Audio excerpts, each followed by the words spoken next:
Gördüm. Ne kadar beğenmeler olur.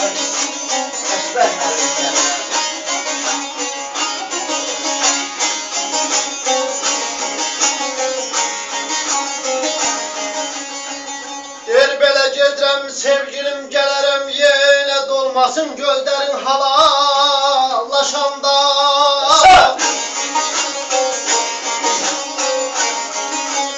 Elə sən deyib güləndə könlüm şad olur, qəmə qərq oluram halallaşanda.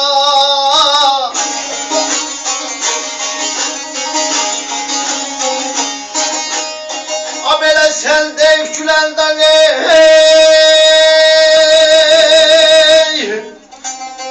ay gözəl könlüm şad olur, elə qəmə qərq oluram halallaşanda, halallaşanda.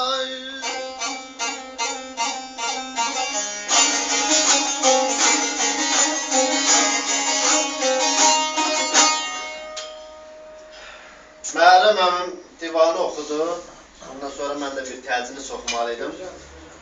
Deyir gedirəm sevgilim gələrəm yenə dolmasın gözlərin halallaşanda. Sən deyib güləndə könlüm şad olur, qəmə qərq oluram halallaşanda. Qəzanın qədəri olsa düşmənə, kəhər köhlənindən deyər düşmənə. Gərək qəsd etməsin düşmən düşmənə, haramdan əl çəkib halallaşanda.